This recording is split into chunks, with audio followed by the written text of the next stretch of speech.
Hi friends, it's Shari. Today I have a fun card for you using the new Altenew Stampwheel 2.0. This thing is bigger than the last stamp wheel and I'm going to have to zoom out my camera to show it to you.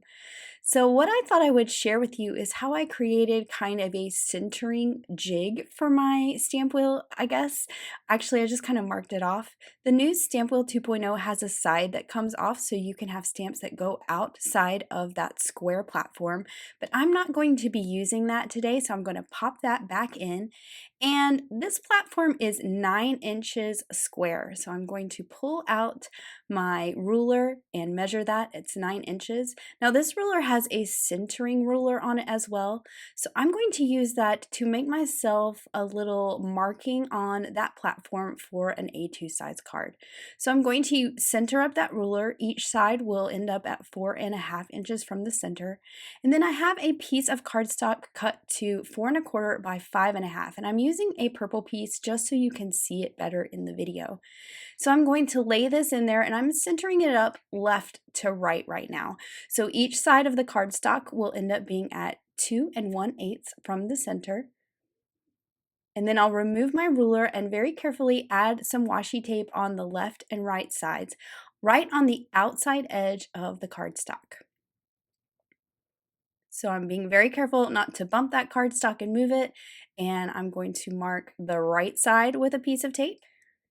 And I'm going to mark the left side with a piece of tape. Now I am using the pink gingham washi tape because it is really brightly colored. And I know I'm going to be able to see this tape through the grip mat once it's inside the stamp wheel platform. Now I'm turning it just to make it a little easier. I'm still going left to right here. I'm going to center up my ruler just as I did before, making sure that is at the 4.5 inch mark on each side. Then I can take my cardstock and shift it left to right again. This will be the top and the bottom of the card, and each side will end up at 2 3/4 on that centering ruler.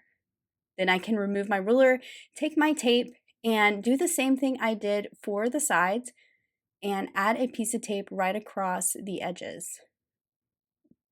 Making sure to not bump that cardstock, and I'm just marking that outside edge.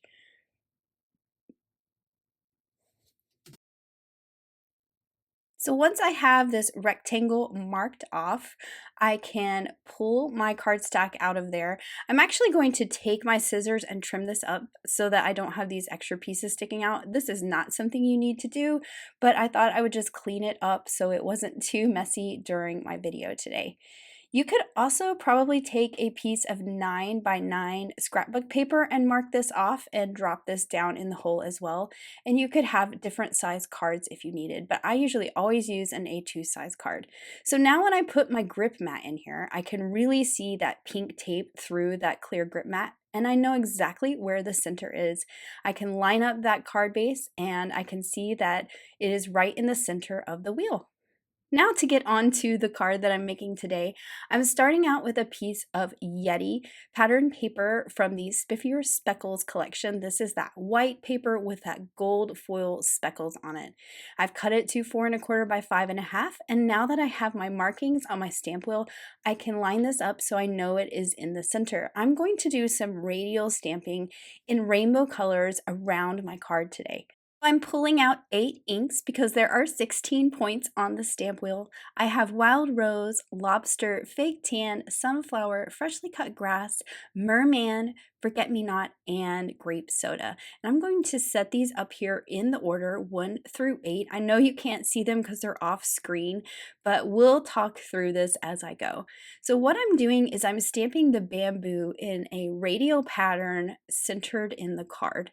So I'm taking the tall bamboo from I Heart Pandas, and that's the one I'm going to start with.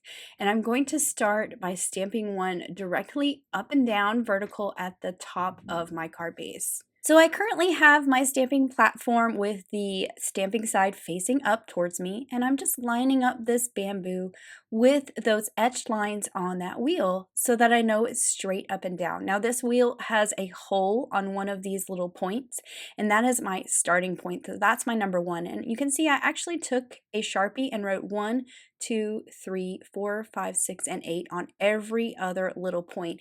And this is going to help me turn. So I'm actually going to start with the yellow, which is my 4th color. and it's going to be down there. So if my 4 is straight up at the top, I know I'm in my 4th position. And the reason I'm starting with the yellow is because it is my lightest color. So that's why I'm starting with the yellow, and then I'll work my way around to that really dark red. So I'm starting with the yellow, I'm inking it up with sunflower ink. Then I'm going to take the wheel and flip it over and make sure that number 4 that I wrote is in that top position, and just pop this into those 4 corners and stamp that bamboo down.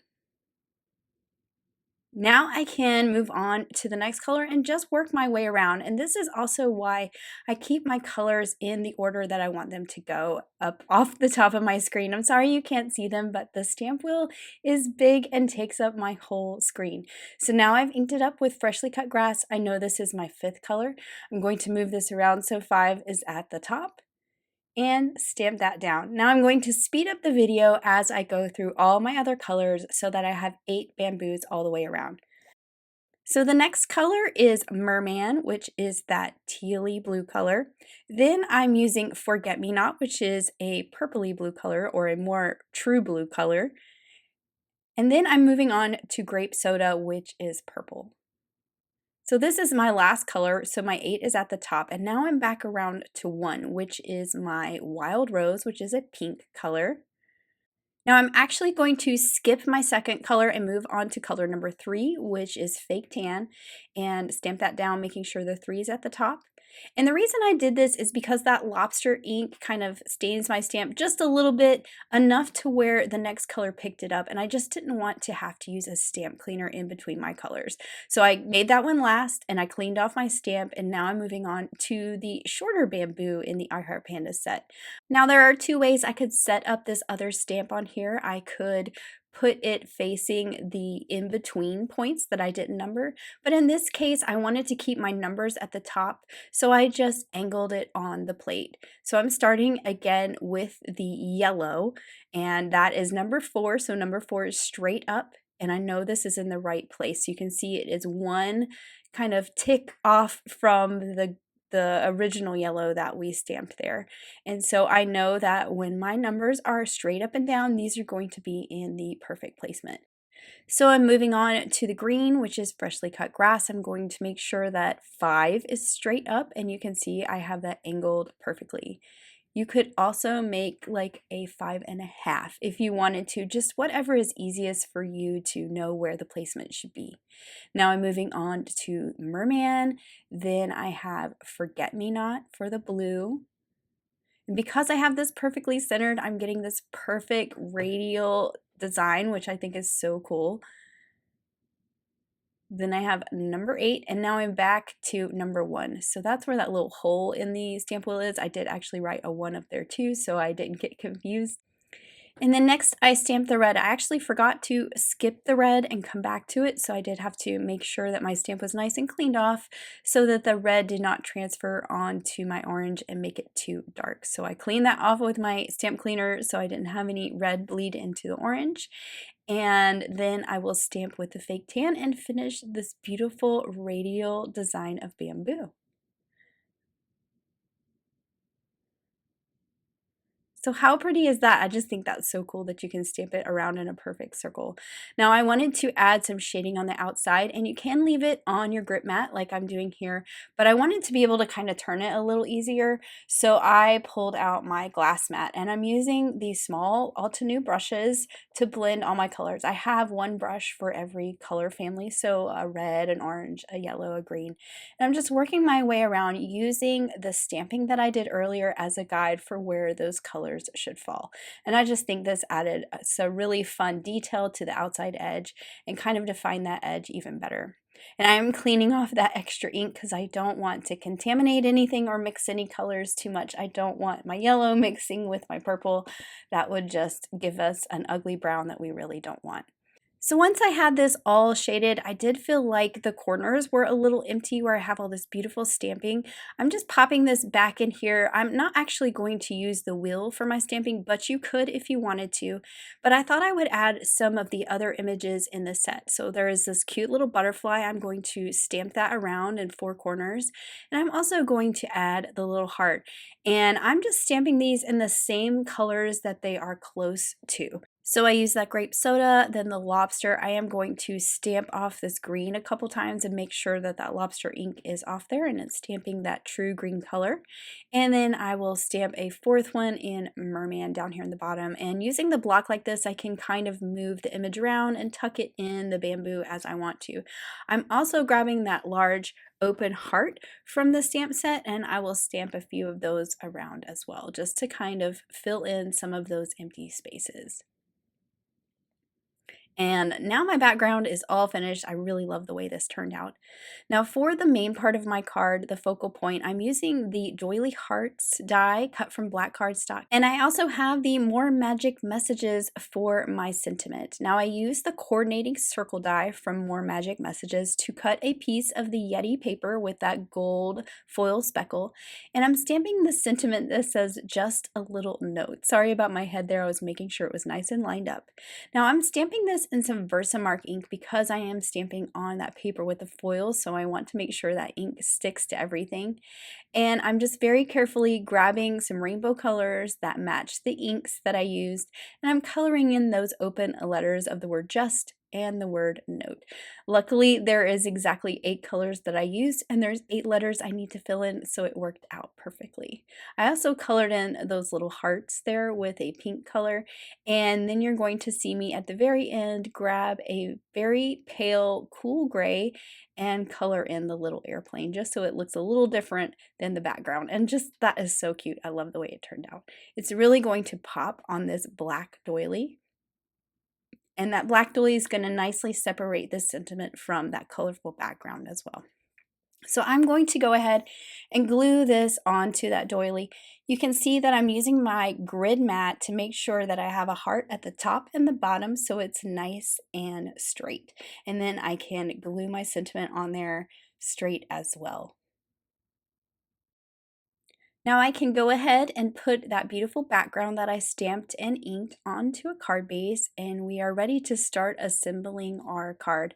But first I do need to stamp out some images. You can see some stamps up there in the corner. I'm actually just going to use the stamp wheel to stamp them down, just like a stamping platform, because I do know I'm going to stamp these twice. I am stamping them in jet black ink so I can do some Copic coloring, but because those pandas have those big solid spaces, I really like to stamp them twice so they're nice and dark black.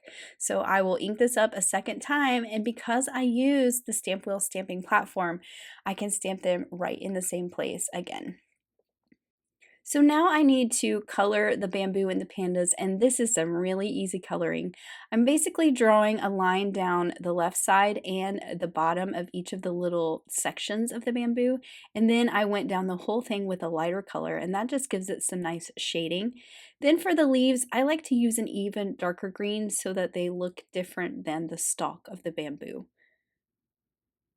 Now, of course, for our pandas, they are black and white, but I always like to add a little bit of gray to the white of a character just so it looks different than the background, or it stands out a little bit and it gets some shading. So they're super cute just as they are, but I'm grabbing a W1 and adding a little shading around their face and their bodies, and you can always use the coordinating coloring stencils to do this as well. And then I'm blending out with that W00.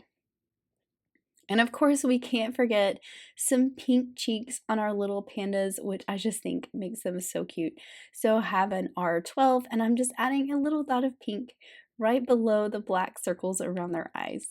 And then I'll use the coordinating dies to cut out my 2 cute little pandas and my bamboo stalks. Now I want to add my doily with my sentiment right in the center, but I want to pop this up a little bit off that background. So I am going to add some foam squares all around all these hearts and the center. And I am using some black foam squares, but white ones will work too. I just happen to have these to use up in my stash. And you can see I put one little square behind each heart, and I have some in the center as well. And then I can just line this up in the center of all my beautiful rainbow bamboos, and it will cover up the center where they all kind of meet together. So if these overlapped and they looked a little bit messy, this would totally get covered up. And I can use the hearts as a guide to line up with the top and the bottom bamboos as well as the left and the right. And I know I'm exactly in the center. Now I can add my cute little pandas and the bamboos that I stamped and cut out earlier. And I'm just kind of moving them around to make sure my placement is good. I'm adding the two bamboo stalks on the left side. I'm making sure to not cover up my sentiment with that little A between the leaves there. And then my little sleepy panda will just cover up the bottom of my bamboo. And then of course I have this cute little guy. He's going to go at the top and he needs a little foam square to support his head because he is kind of going up off the top of that doily. And then, of course, last but not least, we love some glitter and sparkle to add to this card. So I'm using my stickles just to add some glitter to the hearts and the airplane on the Just a Note sentiment. And then to go with the gold foil that is on that Yeti paper background, I cut some of the smallest stars from the Hearts and Stars skinny tag die from some gold sparkle cardstock. And I have 5 of these little itty bitty stars and I'm just kind of sprinkling them around. They do get a little bit lost in that beautiful background, but when the light catches them, you do get those little bit of sparkle of the stars. And then here is my finished card with that really fun radial stamped background using the Stampwheel 2.0. I hope this has inspired you to take a look at the stamps in your collection and come up with some really fun and amazing backgrounds to create. Thank you so much for watching. Have an amazing day. Bye!